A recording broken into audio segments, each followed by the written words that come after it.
5, 4, 3, 2, 1, and we're live.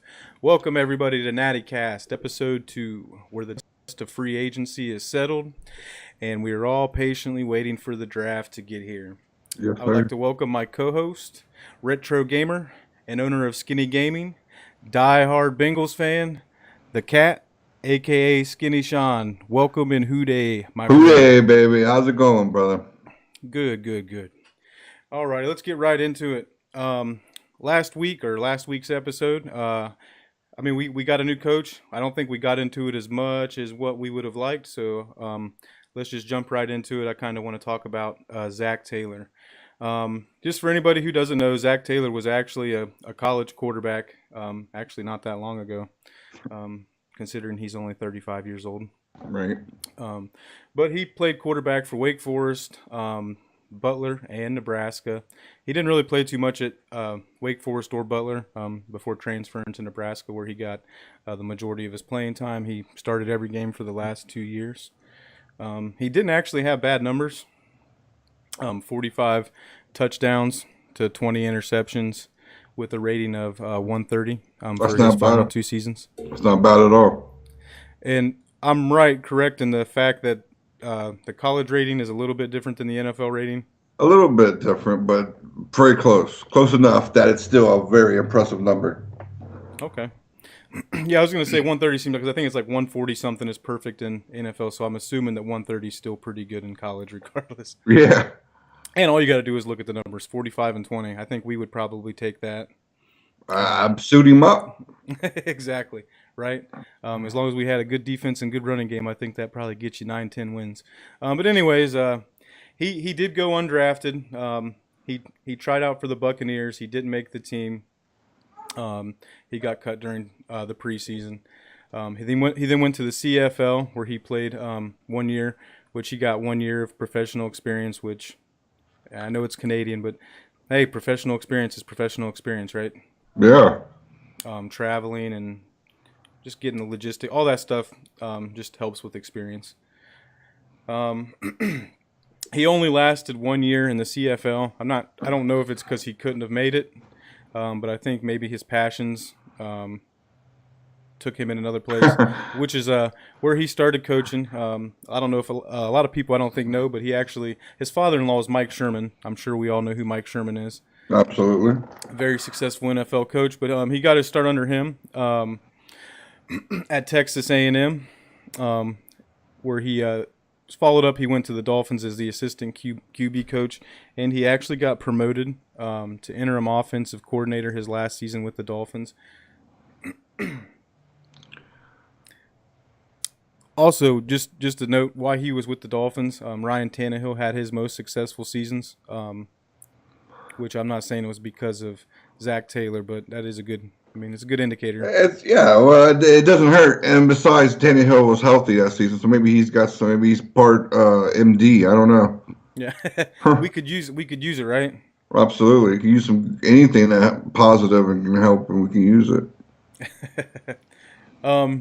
After his little stint in Miami, he came to the Queen City, where he was the offensive coordinator for the University of Cincinnati Bearcats for 1 season, where he had a mixed bag of results. I believe if you read into it, I think there was a lot of stuff going on that season, which actually I guess helped him. He faced some adversity. Like I said, I'm all about the experience. So, yeah, it was. After that, he moved on to the Rams, and where he was a receivers coach, I believe. Correct.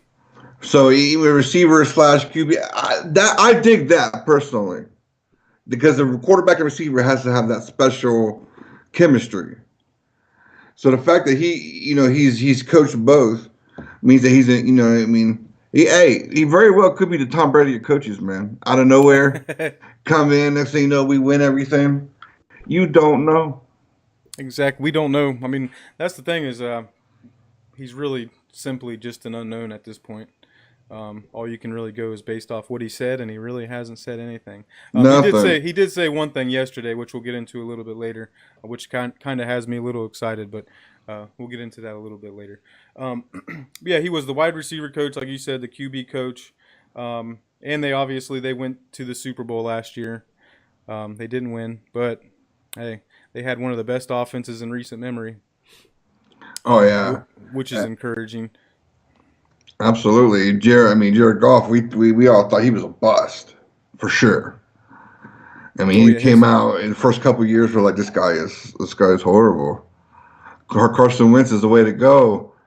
And then Jared Goff, last year stepped up, and I mean, having Todd Gurley in your backfield doesn't hurt, you know. But well, actually, if you remember right, I think everybody was thinking that Todd Gurley was a bust too. He had that breakout season, but I believe it was sophomore his. slump. And what I really think turned everything around. Well, first of all, it's Jeff Fisher. I just think that uh, I think his message may have been growing stale. He was with them for a while, uh, but really, what I think the main thing was his offensive line. They they completely retooled, revamped their offensive line, um, and in doing so, they weakened us by taking Whitworth. Oh, Um, oh. but I would take him back. He's still got years in him. oh yeah, well, I'm kind of happy with Cordy Glenn. I mean, he's not Andrew Whitworth, but I do think that he'll play event because at some point in time you have to think that Whitworth is going to slow down, right? At some point in time. You would think so. The Rams hope not, but he signed. Didn't he sign an extension with the Rams? I don't know if he signed an extension.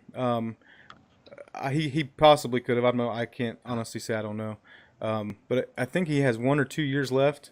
Mm-hmm. But I think that's what the Bengals were banking on when they let him go or they didn't match the offer. I think they tried to keep him, but they weren't willing because I think they were just banking on a fall off too. Because I mean, he's getting up there in age. Yeah. Usually, I mean, you know what I mean. So he's kind of defying father time right now, and it's eventually going to catch up. But I guess just the how long we don't know. I definitely put him in the Mount Rushmore for offensive linemen for the Cincinnati Bengals. You know what I mean? There's Oh, for Anthony sure. Munoz, Willie Anderson, Andrew Whitworth. You know. Well, who do you think is? I mean, we obviously have to give because the only Hall of Famer um, is Anthony Munoz. Yeah. So obviously he's number one when it comes to well, actually you can even argue that he's number one in all-time NFL offensive lineman. Absolutely. Outside of that, he's definitely number one in Cincinnati history. But who do you think's better, Willie Anderson or Whitworth? Because I would probably say that's who the argument comes down to for number 2 and 3. Man, that's so choppy because I have to go Willie. Big Willie. I have to go Big Willie. Big Willie. Oh, I mean, it's tough though. You know what I mean? We're talking like, oh, you lost by .2 of a second. You know what I mean?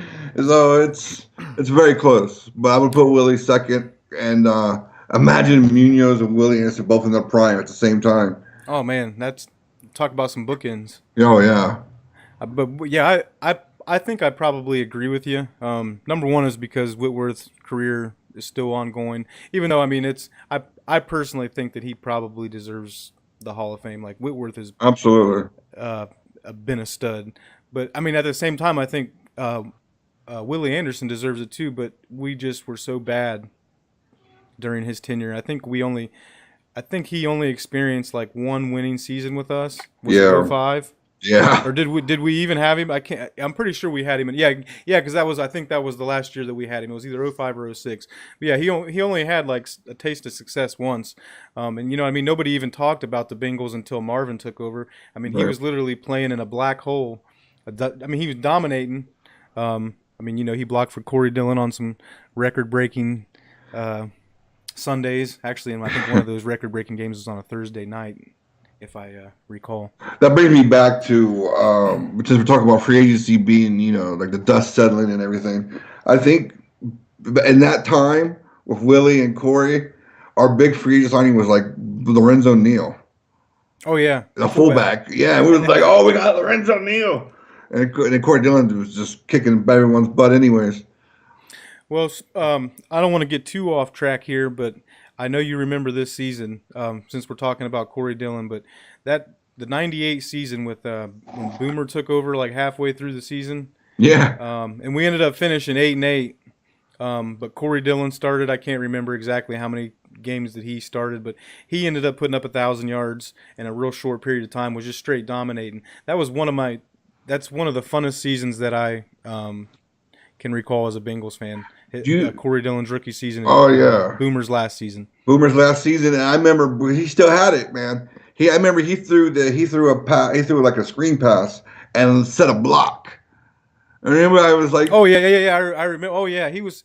I mean, well, and the fans loved Boomer, and at that point in time, it was '98. I think we were like 7 straight losing seasons. The fans were hungry. Finally had a taste of winning. Yeah. Oh man, it was a crazy. And we couldn't get it done. I think we felt like a game. I think we felt like a game out of the wild card.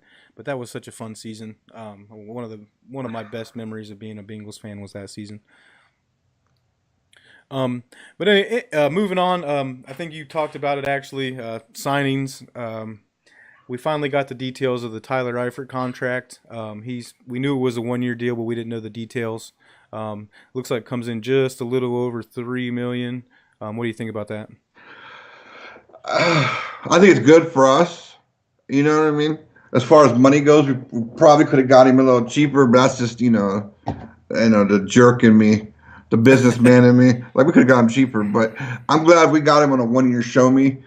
He deserves it because he was all. I mean, the injury he sustained last year was terrible, and he was looking good. Brutal. He was looking good. Yeah, it was brutal. His foot was facing the other way. It was terrible.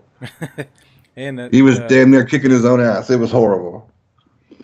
He's suffered some of the worst injuries that I've ever seen on a football, like that dislocated elbow against the Ravens a few years back. And that was gut wrenching. And he keeps coming back and fighting for more. So I respect that. I dig the hell out of Tyler Eifert.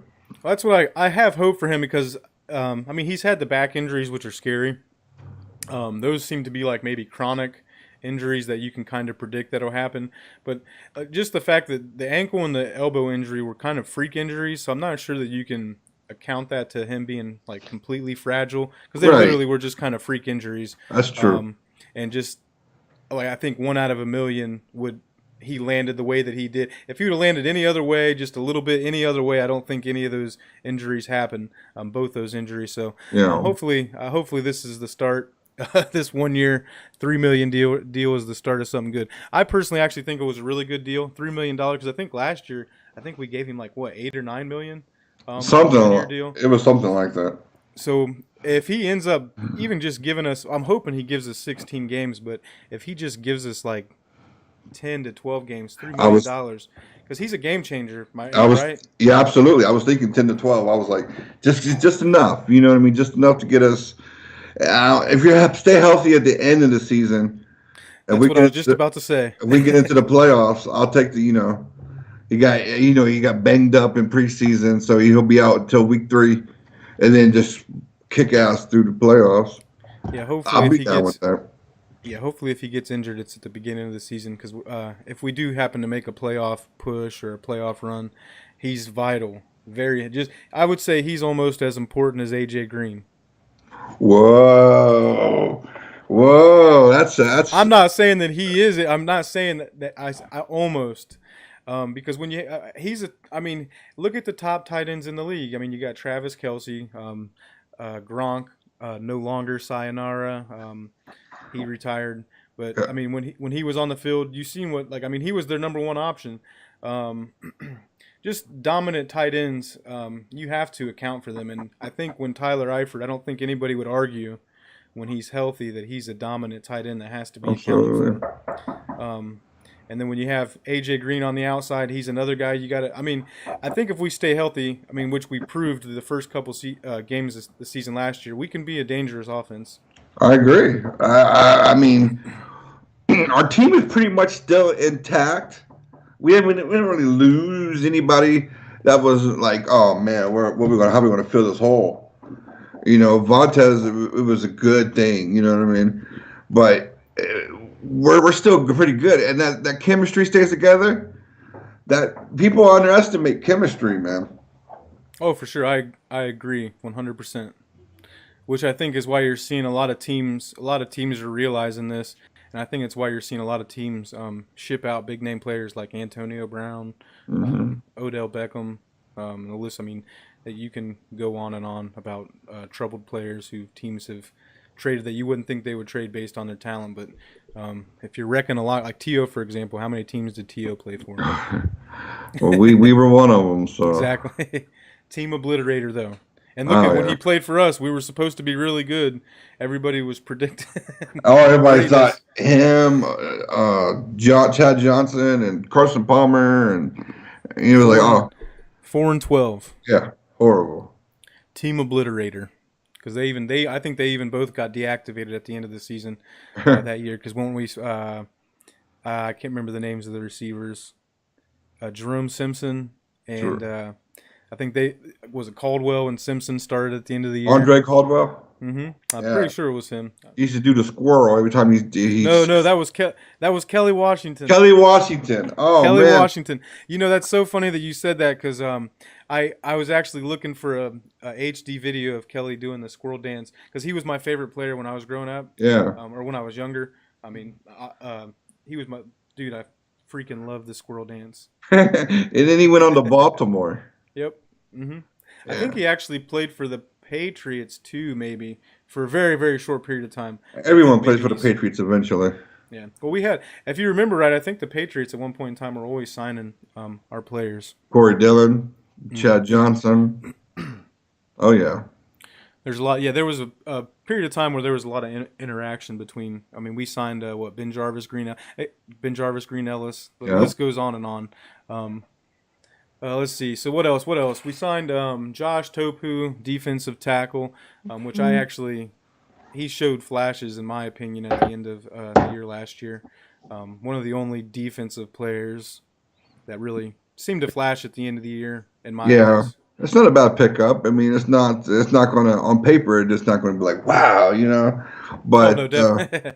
but I think during the season, he'll make a play and be like, where'd the guy come from? Like, oh, that's right. I remember on NatiCast they were talking about that guy.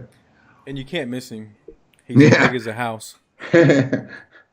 Um, we also obviously we also signed Kerry Wynn. I don't think we had known that at the time of our last episode, but yeah, we signed Kerry Wynn from the Giants. I think I'm a little bit higher on this than most people, and it's probably because I'm drinking the Kool-Aid.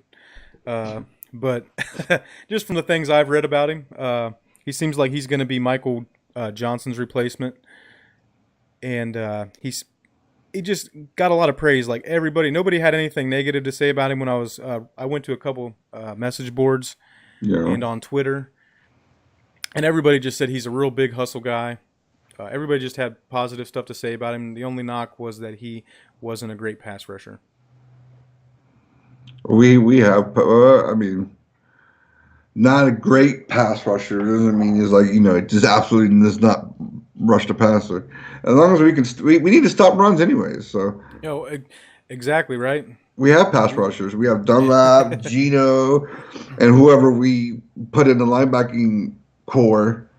We have pass rushers, so we don't need him to be so much of a pass rushing defensive end, anyways.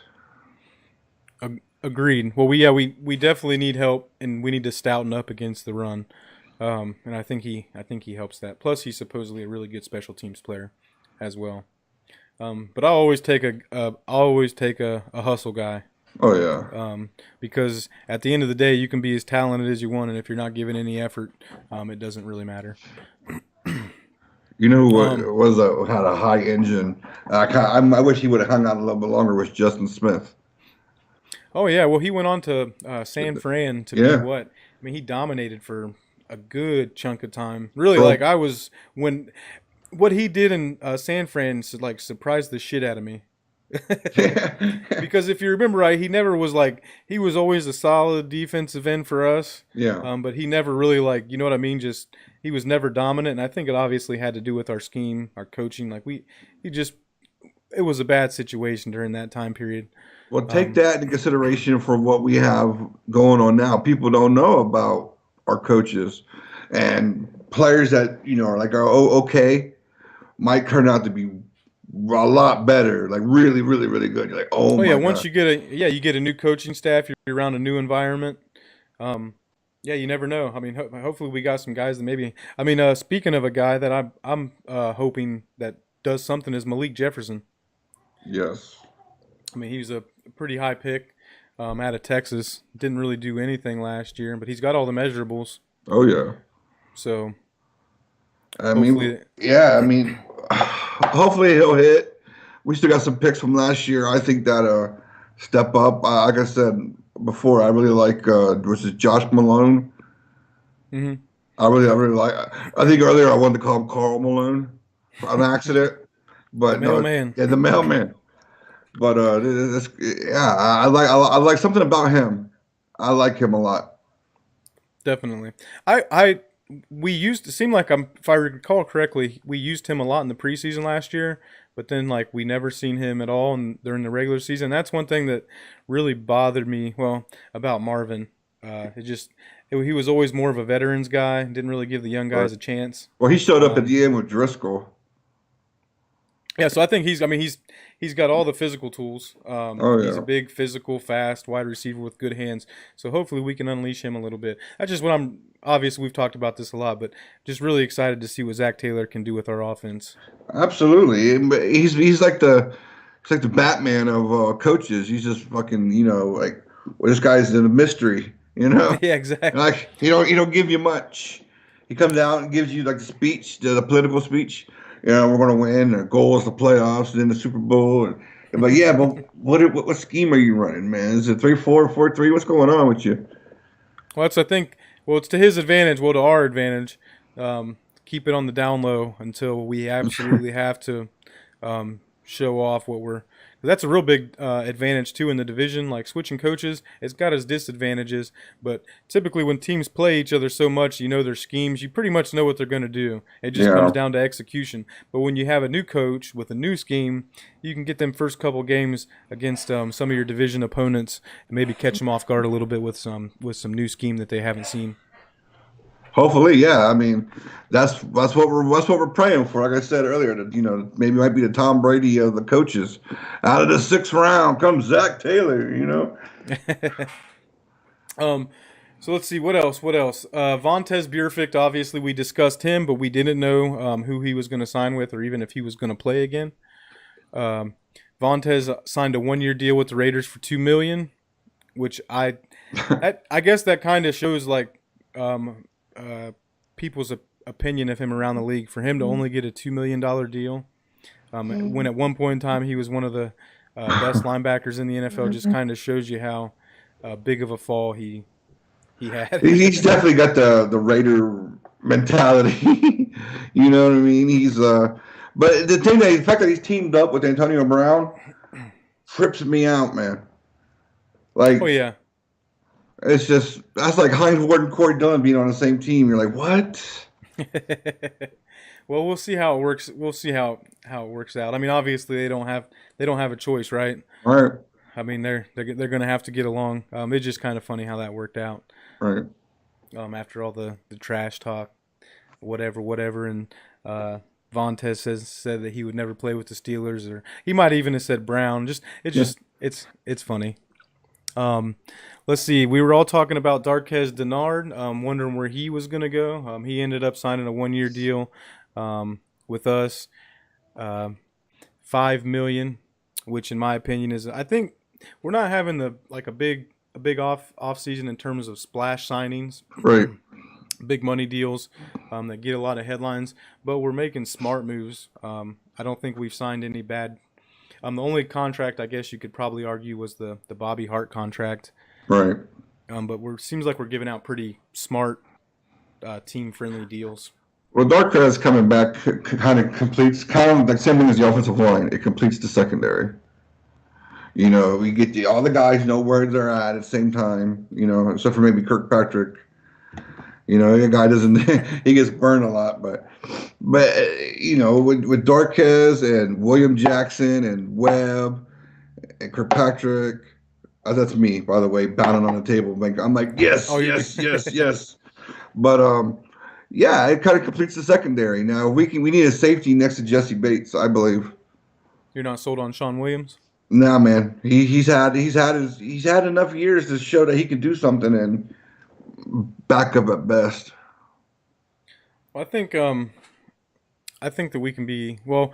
Speaking of which, I should have played the Darquez Denard interview, but oh well. Basically, he said that we're going to be a top five defense. We can be an elite secondary, number one secondary in the NFL. And like you were saying, we've had the same guys back there now. Well, except Jesse Bates. Well, he's been in the system a year now. Well, it's a new system, but he's been with the team for a year now. He's got a year of professional football under his belt. They got a lot of experience playing together. I think that he's right. I think they have the potential to be an elite secondary. I think it all hinges on the linebacking unit. Honestly, I think our whole Absolutely. season hinges on our linebacking unit. Which could easily be fixed. I mean, it's usually that kind of thing cannot easily be fixed. But you got Preston Brown, and you got the 11th pick in the draft, and you got the cream of the crop linebackers there sitting for you. So that's why I say it can easily be fixed. I mean, you can draft a guy, sign a guy. hmm Well, we discussed this before, but I personally hope we draft two guys. I do too. I don't know I, if the guys that we particularly want will be there when we want them, but I mean, I hope we get first two picks. I'd be okay as long as the value was there. the Um, only way we could do that is because it's such a defensive rich draft. I mean, defensive line, defensive end, linebackers, secondaries. It's very, very, very high on defense this year, and that's good. Only, but if you have multiple picks, by the time we get there in the second round, that's when you'll know who's drafting. If it's Zac Taylor or if it's Katie Blackburn, you know what I mean, or Mike well, Brown.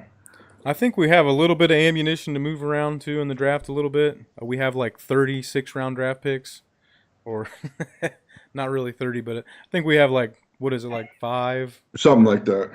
we can probably move around, maybe move up a little bit in the second if we see somebody. Might be able to move up a couple spots.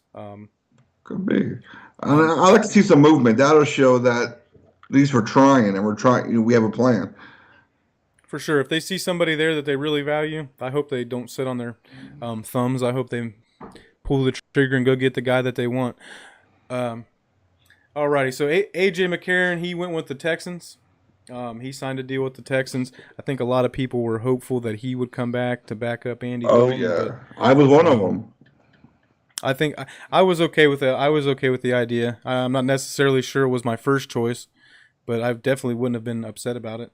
Having a good backup quarterback that can win you a few games is clutch in the NFL. I think if something happens to, because it's a 1 year deal, right? I think it probably was. I think it was a 1 year deal. If something happens to Deshaun Watson, the world's going to hear about AJ McCarron. If they don't already know, I mean, if circumstances would have played out, he would have won the Bengals' first playoff game in a long time against Pittsburgh. But that didn't happen, and everyone and he sat behind Andy. I remember the And Browns wanted to give a first round pick for him. He was like, "Nah, we don't know." well, I think it was a second round pick, and it was almost finalized, right? And we missed the deadline by like 2 minutes or something. The Yeah, Browns but didn't submit it. a Well, Browns Hugh second just round pick is more like is the same thing as a first round, late well, first round. basically he was trying to hook us up again before he left, like he did with the Carson Palmer deal when he Yeah. was in Oakland, which would have been nice to get another second round pick Oh yeah. for someone that we let walk away for pretty much nothing. I think we might have got a compensation pick for him. You won those six Uh, round picks. yeah. So, but anyway, so what, you think we're going to sign somebody? Or you think we're going to address that situation in the draft? I think we'll sign somebody, but it won't be till after the draft. Okay. I do believe that we'll see where the dust settles in the draft, and then we'll get some free agents. We'll get some college free agents, as well as see who's left. As far as the veteran free agents that are there in the NFL.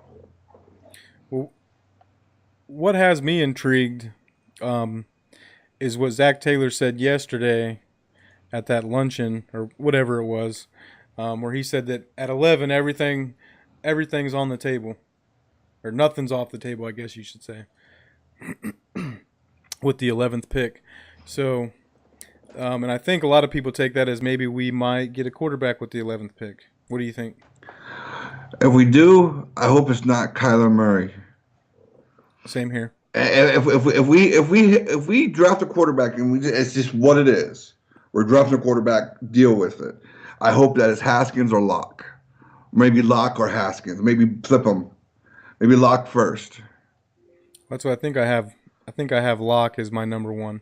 I personally think that if the Cardinals go with a quarterback, they should go with Locke.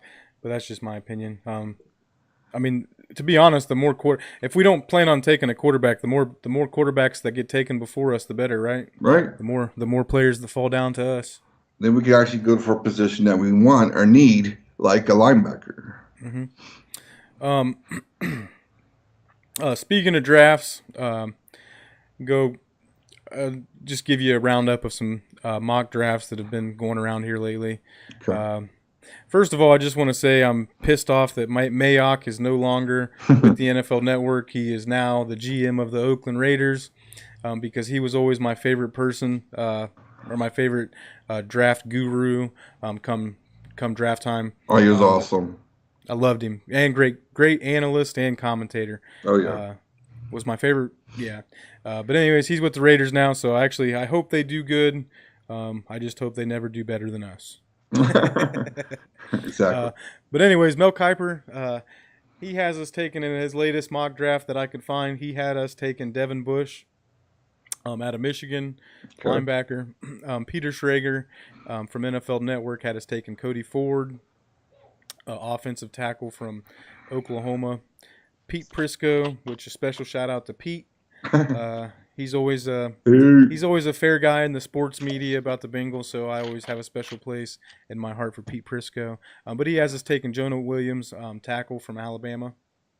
Todd McShay, he's got us taking Devin White, from LSU. I think he's the consensus best linebacker in the draft. Oh yeah, that's my guy. So that's who I hope that we get in the first round. Jeff Hobson, he's got us taking in his last mock draft. He has us taking Devin Bush, linebacker from Michigan. His previous mock draft, he had us taking, I believe, Christian Wilkins from Clemson. That's pretty much, it seems to be the consensus, is linebacker, defensive line, or offensive line, which I can agree with, but in my opinion, linebacker is clearly the biggest need. It's just an opportunity to get the best linebacker in the draft. I mean, in a position that is desperately needed, especially now with, I mean, I don't want to say especially now that Vontaze is gone because he hasn't really, he's always hurt or suspended. But without that option there, we got to do something. We got to look at character guys too. We got to go the opposite route. I think that's why when we got rid of Pac-Man, and we re-signed somebody like Denard. He's a quality guy. You know what I mean. Speaking of Pac-Man, I think he just reached a plea deal. I think he just avoided some jail time or something like that. Oh, that guy. Right. Love him to death. Love him. I mean, I met him at Paul Brown, but talked, hey, Pac-Man, what's up, baby? How you doing? Super personable, nice guy. He was always on social media, hyping up the Bengals. Come on, baby, come down to the stadium, and then he's just a hothead. You know what I mean? Well, the last Bengals game that I went to, I remember he posted on Twitter. It was either Twitter or Instagram that he was hosting a party. He basically went and bought out some bar, invited every Bengals fan to come on him. So yeah. I mean, he's a good dude. He just always seems like, I don't know, always gets himself into bad situations. Did you see the video of him fighting in the airport? Yeah, I agree with him on that one though. Like, I think he had every right to defend himself. I think that. Yeah, but he got worked a little bit by that TSA agent. Let's see here. My computer's freezing up here. I don't know what's going on. Not the one that's recording the podcast. Don't worry. Okay. My other one. I don't know why. I was trying to bring up this article to talk about, but I can't get it to come up. So, it is what it is. Anyways, let's see what we just talked about. Oh, speaking of drafts, obviously all you guys, or most people probably know, I know you know, you're a big fan of Dave Lapham, Yes. Bengals radio analyst. He's real close with the organization. Still, probably talks to management, knocks elbows or bumps elbows with them every day. So he has a pretty good idea. But speaking of the draft, that's basically what everybody should wait on to see who we're really going to pick. Once Right. Dave Lapham makes his prediction, I mean, it's pretty much if the guy's available, that's who we're going to take. I like to listen to him on Bengals radio during the season. He gets so pumped up. There it is. Go run to the 10. You know what I mean? Like he's just always energetic and just very colorful. Yeah, I like him a lot. That's what I wish. I wish I could still get the Bengals radio broadcast and sync it up with the actual game. You know, the NFL, because I have to have an NFL Sunday ticket since I live down here. They don't ever televise Bengals games. But I wish I could sync it up because I love. Yeah, you're right. He gets so into it. It's so awesome. Listen to him commentate games. It gets you pumped up. Oh, for sure, for sure. And considering the fact that pretty much almost every commentator on like CBS or Fox is always anti-Bengals, it seems like it gets so annoying. Yeah, yeah. Don't even get me started on Chris Collinsworth. Jeez, I think I went over that. I went over that on episode 1. Yeah, we're gonna have to get Collinsworth onto the podcast, and you guys are gonna have to settle this beef. You know what? It's worth it, but I don't know. I actually have his autograph. I have an 8x10 autograph in a frame of Chris Collinsworth. And there's no joke here. I actually have that shit. But yeah. He just needs to watch his mouth when talking about our boys, right? That's right. Exactly. You know what's up. Come on now. No, I know. I mean, like I said, I get like it gets annoying and like it does kind of hurt, especially coming from him when he's commentating on him and you hear him take cheap shots. It's like, come on, man. You know how it is being a Bengals fan. We don't need any extra shots. Yeah. We don't need any extra shots to the gut. Like you see him give like other teams who don't. You know, he's like more encouraging words, even though they're not so so good or whatever. Oh yeah, he's positive with every. I mean, it's not. I think he gives the Bengals credit. I think it honestly, it's probably biased. It hurts us more coming from him, knowing that he's a former Bengal. Yeah. And so when he says anything, it's like the Kirk Herbstreit effect. Like I swear, it seems like all Buckeyes fans hate him, when he does say, because he has to be objective. Or impartial. So when he does say negative stuff about the Buckeyes, it hurts Buckeyes fans just a little bit more knowing it's coming from Herbie. Right. So I think it's the same thing. And then it hurts when when Boomer says negative stuff. Oh man, that shot to the heart right there. I love Boomer. But Anthony Munoz does the preseason games. He does the analyst for the preseason games, and we never hear hear him say one. Of course he's working for the Bengals, but Anthony Munoz has always got something uplifting to say about the Bengals. Oh yeah, and that's why I said I wish I could listen to the Bengals radio network or whatever for the games, just because it's nice to listen to some upbeat, positive Bengals talk. Yeah, it's rare. Anyways, let's move to around the AFC North and the NFL, but more specifically the AFC North. Where we reside. Let's see. Jordy Nelson announced his retirement the other day. Absolutely. Great player. Had a great long career. I believe he won a Super Bowl with the Packers. The Packers, yeah, the Packers. So, great career. I think he probably should have just called it a wrap after he left the Packers. It was kind of weird seeing him with the Raiders. It's weird seeing him with the Raiders, but he still got some play in him. I don't think he should wrap it up right now. Yeah, I was gonna say not anymore. He doesn't have any play anymore. Him and Gronk are on a boat somewhere. Yeah. Let's see. Joe Flacco. He signed with the Broncos. Yeah. What do you think about that? I think the Broncos just got worse. Yeah. Joe, unless Joe Flacco, unless he got that spark that he needed. He's not a bad quarterback. It's just I don't know what the Broncos are thinking. They were. That's to be determined too. That's one of those. Everything's to be determined, but certain things are bigger question marks as far as like what Joe Flacco is going to do in Denver. Who's he throwing to really? Yeah, that's a team that's kind of fell apart, huh?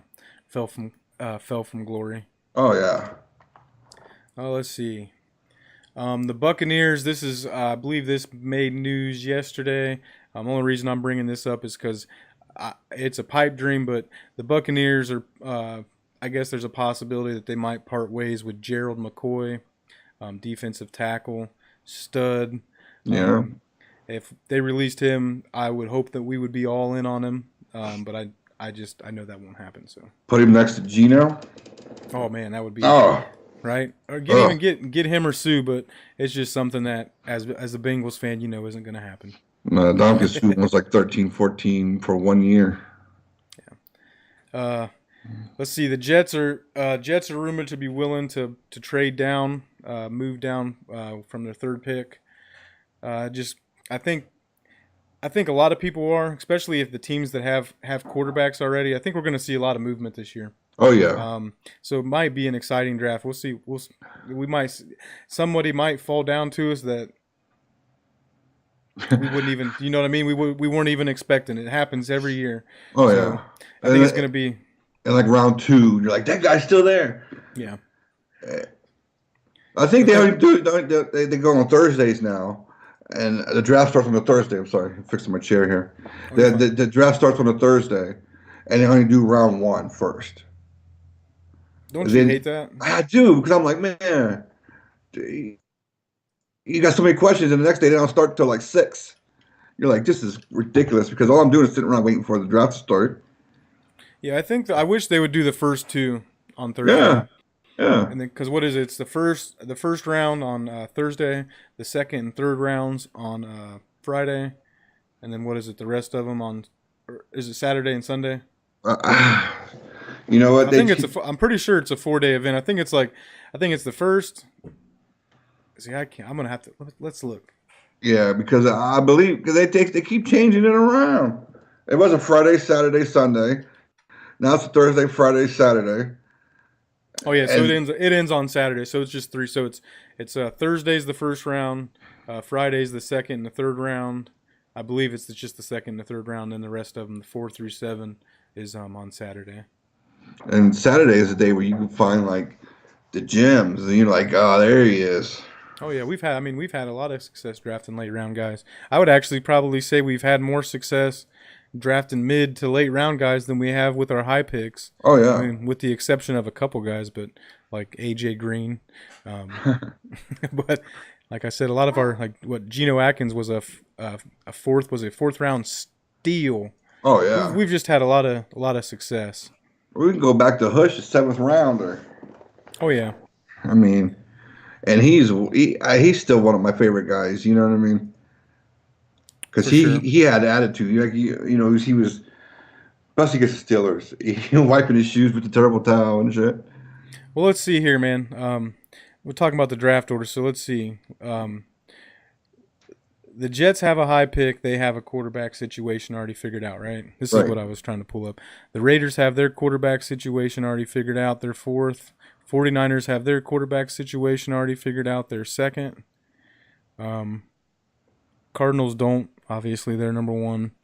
So I think we could see a lot of Jaguars just went and signed Nick Foles. They're number 7. So I think we really might get because a lot of teams might be trying to trade up to get in position to draft a quarterback. So I think it might be a good draft for us. Absolutely. I mean, it just depends on, like you said, where the chips fall. But I think we can go linebacker in the first, or even move back in the first round. Maybe get another second rounder, and then still get a really good linebacker. Because if White is there at 11 and we trade back, Devin Bush is going to be there at 15 maybe. Well, see, that's what sucks about Devin Bush. I wish everybody would stop talking about him. We should not talk about him anymore. Just Just go under because, the like, radar. yeah, because he was like projected. I think when it first started, he was just projected to be like I think it was like a mid-second round. I believe is what I seen way back when. And then like swear like over the past couple weeks, I'm assuming after the combine, everybody's seen how athletic he really is. Um, After the combine, I've mid first round now. I'm like, God damn, Yeah. come on, chill out on. Let's stop hyping him up. Let's stop hyping him up. Oh man, well that's the same thing. It's like stock exchange when it comes to the draft. You up, down, up, down. I mean, I wasn't crazy on Drew Lock until I seen his pro day. I watched his pro day on the NFL Network, and it was like, wow. Oh You yeah, know, he's really impressive. Like I said, if we were to get a quarterback, I hope that's who we get, but I don't see it. Let's see. Oh yeah, pass interference. Did you see? I don't know if you see the news. yes, Pass yes. interference is now reviewable.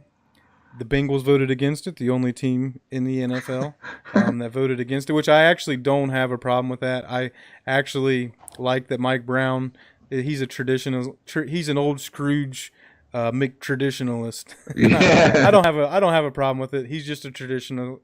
It's not like, you know what I mean?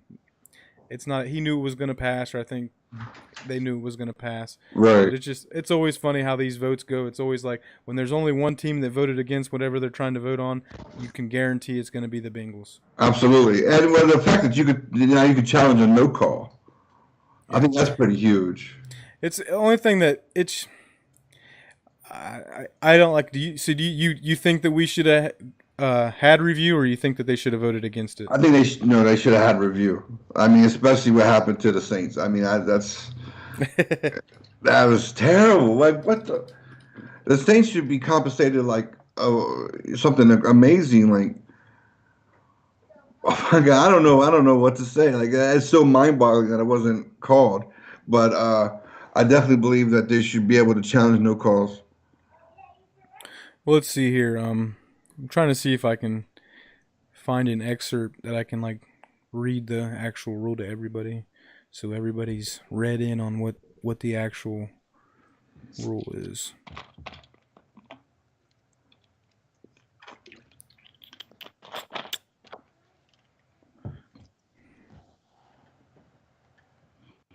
Well, you would think that it would be in one of these articles. I had everything already brought up, and I was planning on reading it, but I told you my thing froze up, so I had to exit out of it. No, that's all good. I think the rule is something like now you get same amount of challenges. You don't get no extra challenge or extra timeouts, but you can challenge plays that are not reviewable are now reviewable, and they're complaining that like oh it's going to take up so much time. I'm like I'd rather take up a little more time and get it right. Because if that was us Bengals fans and we were the Saints, oh my God, we set the city on fire.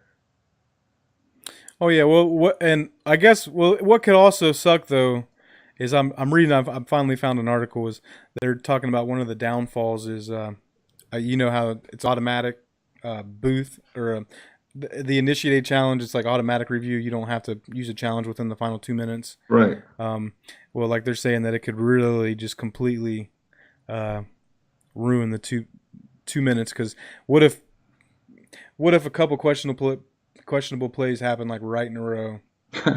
You know what I mean? At the end of the game, You got the reviews.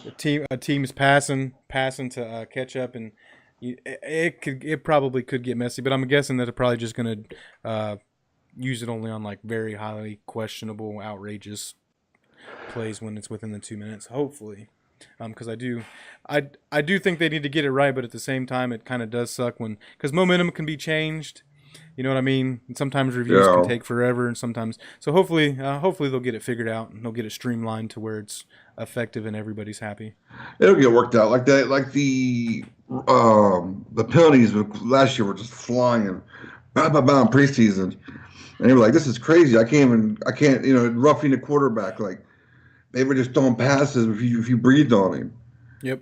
Oh yeah, And well that's what they try to get it in everybody's head during the preseason, and then during the regular season they don't even Yeah. Don't even. So yeah, hopefully they'll get it. They'll get it right. Well, they will because they'll get enough. If they don't get it right, they'll get enough blowback from the fans where they'll have to adjust it. So Yeah. let's see what else is going on. Everybody is still riding the Browns ball sack, Yeah. which obviously me and you have the same opinion on that. I don't think Oh, we think that there's as good as what everybody's claiming, or at I least don't. Yeah. we feel that they need to prove it first, right? Absolutely. I have Um. no problem saying the Browns are a good team once they prove to me that they're a good team. Absolutely. Like if I went out and bought a new gun, they'd be like, "Oh man, Sean's got a new gun. He's a." But if I'm afraid to pull the trigger, it's just a piece of metal. Well, You and know they what I a mean? lot of Browns fans. Oh, well, we beat you guys. Well, cool. We were without Andy Dalton. We were without AJ Green. We were Yeah. without Tyler Eifert. I mean, we were just decimated. That's not an excuse. And we, like I said, I think our team confidence was just shot after that first Pittsburgh Steelers game.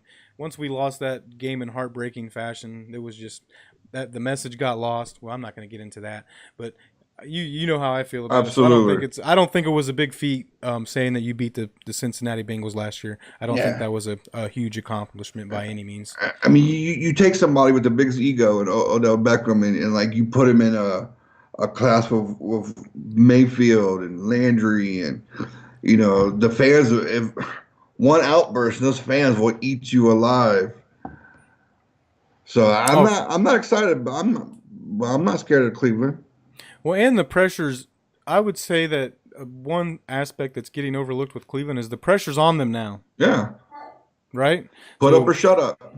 yeah, they've basically they've had no expectations. They've literally no not one person over the past 10 years expected the Cleveland Browns to do anything, go to the playoffs at all. So you know it's a lot different playing a game with no expectations and no pressure than playing a game where now teams are saying or now uh, people on TV, talking heads, they're all saying that you're Oh going to make yeah. the Super Bowl. It's a whole different. That's a whole different situation. And before Odell Beckham, they were like, Browns are improving. Baker Mayfield's a good quarterback. Oh, we'll see. And then they had Odell Beckham. They're like Super Bowl. Like, no, no, no, no. That's not how it happens. You Well, gotta that's go out. You gotta go out there and play. and you got to factor in the pressure, which Odell did deal with a lot of pressure in New York. But you see what happened, right? It was a Right. mess. It was a clown show, a circus. Oh my gosh. So we've seen how that got handled, right? So now that the Browns have a lot of expectations, a lot of pressure. Also, they're obviously they're a bunch of big combustible personalities. You got Baker, Absolutely. and I'm not making accusations. They might be perfect together, but at the end, like I said, it's not unreasonable to say or wonder what's going to happen if things don't go exactly the way that they're supposed to. Right. Um, so let's see. RG3, he signed with the Ravens or re-signed with the Ravens, which that's not a big deal. It's just there's not a lot of movement going on right Look now. out now. Yeah, so he won't even actually. There actually, you know what? That might be an important signing because if Lamar Jackson keeps running around like he did last year, I don't think that he'll be able to stay healthy for a whole season. So RG three I might am not have to afraid play. of RG3. I No, just want to say I'm that not right there. either. um, let's see. Antonio Brown still taking shots at the Steelers, which Good. I can never get enough of. I hope he keeps this up to the end of time. He's talking. I mean, basically, it was mainly aimed at Ben Roethlisberger, but telling Juju not to be naive. Don't don't suck up just to get a contract. And it's like, dude, come on. He's obviously well. That's the thing is like you got to understand if you're really about winning, even if you're unhappy, sometimes it's best to keep it to yourself, or Yeah, I mean, just move on. You're not like a psycho ex-girlfriend. you know, I mean, you signed a contract. Your contract will eventually be up. If the team doesn't want to give you what you're worth, then you're more than welcome to go somewhere else. But at the end of the day, I have a completely different opinion than most people. Most people side with the players when it comes to contracts, money, all that stuff. But I personally think when the owners have all the power, it makes sports much more enjoyable. That's why the NFL is the best sport in America, in my opinion, Absolutely. because the owners have all the power, right? Um, Yeah. um, Well, it's a sign also to when you trade someone like OBJ, you trade someone like Antonio Brown, like no anybody can be moved. This is a game where you can be replaced at a drop of a dime. And you say, "Oh, not Tom. that player. Who's a player that can't be traded? Tom Brady. Oh, Tom Brady. He could be traded too. You never know, man. Robert Yeah, Kraft well, gets caught in the whorehouses. You never know what's going to happen. and I don't think anybody would argue that if you did trade Tom Brady, that Bill would still be successful. And that just tells you, like, in the NFL, it is about talent, but it's also a lot about, like you said, camaraderie, Yeah, how well you get along. Uh, it's about how hard you practice. It just, I mean, everybody having a common goal. There's a lot more going into it than just talent. absolutely. Let's see. Other than that, man, I don't. Can you think of anything else that's happened? Big news around the NFL. Um, It's pretty quiet. Pretty quiet on the NFL front, but so I said it seems to be usually pretty dead. This time's pretty dead. Like I said earlier when we first started the podcast, the dust of free agency is settled. If you look at like most top 100 lists, almost everybody's gone off of it. yeah, So I think everybody's going to stay pretty pat up until they see who they get in the draft. After the draft happens, I think we'll see some cuts, some veteran cuts possibly. So yeah. that's when you see some of the older big names that you possibly sign. So we'll see what happens, but It's going to like I get said, crazy, but we'll I we'll think be here to share it all.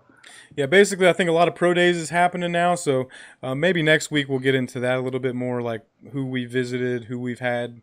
Because like I said, Zac Taylor actually went personally to Ohio State's pro day. Maybe we can get into some of that, discuss maybe who they're looking at Maybe from each. do a little mock drafting here. Oh yeah, because it's coming, it's coming. I It'll can't be here wait. before we know it. So, other than that, like I said, we'll just to help if you want to support us, guys. We'd appreciate it if you go to our YouTube page. Our Facebook page is typically where you can find these videos.